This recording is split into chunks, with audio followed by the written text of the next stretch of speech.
Depuis le début de la pandémie, un changement relationnel lié à la COVID-19 a été observé. L'isolement social créé par l'anxiété des uns et des autres s'est vu augmenter. D'importants changements psychiques au niveau de la patientèle a été relevé. On note que beaucoup plus de patients ont tendance à avoir des idées noires.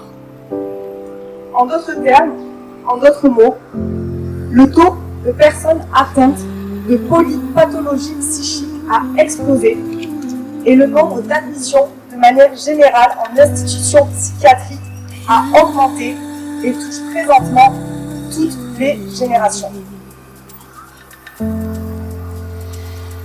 On peut donc se poser la question suivante: quelles séquelles psychiques ces mesures vont-elles laisser pour l'avenir? Aujourd'hui, nous sommes réunis pour en parler. Nous sommes réunis afin de faire entendre notre voix et finalement mettre un visage sur cette partie de la population oubliée. Nous voulons faire partie de la discussion et des solutions. Nous voulons une discussion juste et équitable où la santé mentale de tous les Québécois est représentée et écoutée lors de la prise de décision. Chaque industrie, chaque individu possède une voix et elle a le droit d'être entendue. Ça fait des mois que j'attends ça. On peut se faire entendre nos voix. Tout ce qui fait du bien pour la santé mentale a été fermé. Puis, c'est ce qu'on veut. Injuste, c'est pour ça qu'on est ici. Pour mettre un visage derrière l'industrie. Parce qu'on a beaucoup parlé des restaurateurs, mais on n'a pas parlé beaucoup des salariés. De ceux qui gagnent leur vie là-dedans. Moi, c'est mon métier. Ça fait 15 ans que je fais ça. C'est ma passion. Puis aujourd'hui, ça va faire 5 mois qu'on me l'a enlevé. There are so many reasons for us to be here. So many. But we're focusing on one. And the most pressing issues need to take precedent. Right now, the lockdown measures are the most pressing matters, guys. People need to work. People need to feel a sense of purpose. And that's why we're here, guys. Je parlais avec mon intervenante qui me disait que les appels à l'aide n'ont jamais été aussi nombreux. C'est des gens qui n'ont jamais eu de problème de santé mentale en ce moment, qui connaissent une détresse inexplicable. Il y a des gens qui ont tout mis là-dedans, tout mis les efforts d'une vie pour essayer d'ouvrir quelque chose qui les passionnait. Qu'aujourd'hui, ils voient leur industrie et leurs efforts s'effondrer.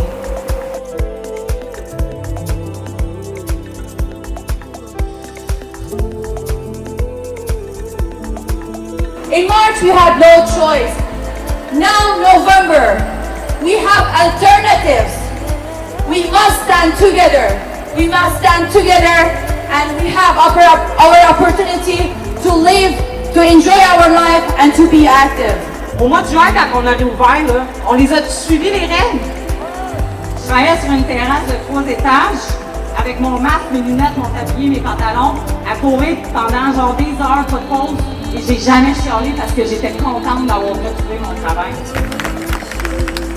Ça fait 150 jours qu'on est fermé, gang. 150 jours. Oh my God. Tu sais, c'est dans la nature humaine de vouloir socialiser, d'avoir besoin de voir les gens. Ce qu'on fait en ce moment, c'est d'enlever aux gens leur seul exutoire. Tu sais, c'est la période la plus longue qu'on n'a jamais connue. It's gotten to that point where we have no choice. We have to come out and protest. This is my first protest. We have no choice, guys. This is getting to a point where we cannot handle this anymore. I know what it is to have anxiety and not know if your business is going to make it through, and if you're going to be able to put food on the table, and if you're going to be financially stable. It's tough. People invested years and time and money to open these businesses and just be forcibly closed by the government arbitrarily. We're here to learn how to open dialogue with people that disagree with us. It's not just about yelling at the other person. we need to discuss. We need to be reasonable when we speak to others, guys. We're also here to give a face to these industries. The government talks about it, and it might frustrate you guys as much as it frustrates me, but when he says we're going to shut down restaurants and then he pulls a smile knowing that he just put tens of thousands of people out of work, it's frustrating as hell, guys. The fact that people are out of work, the fact that people's businesses are closed, this leads to a lot more problems, people. This is going to get worse. We're looking at depression, we're looking at anxiety, we're looking at the substance abuse, domestic abuse, separations, breakups, divorces, bankruptcies, job losses, and worst of all, guys, the worst thing, suicides. As much as the government gave us a number to call, they gave us a number to call, and what are they going to tell us? Don't worry, ça va bien aller.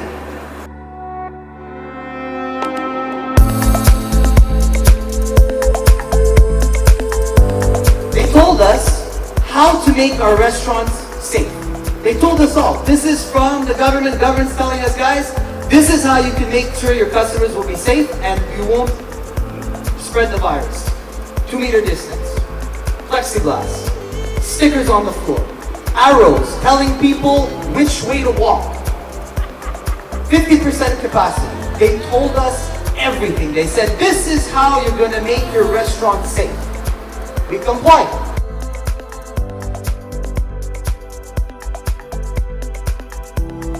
We were asked to spend tens of thousands of dollars, guys, in our restaurants, just to make sure that our restaurants were safe for our customers to come in. It's 60 days later.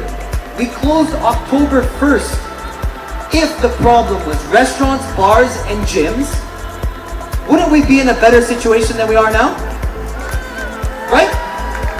Wouldn't we see cases diminish? The government said, this is our strategy, this is what's gonna work. Did it work? No, we're no better off. We're losing this battle. We're making things worse. People are still going to Saint-Sauveur and Mont-Tremblant to eat, full restaurants. Do you see their cases going up? No. So what's their strategy? What are they telling us? Does it make sense? No, it doesn't make sense, guys. It does not make sense.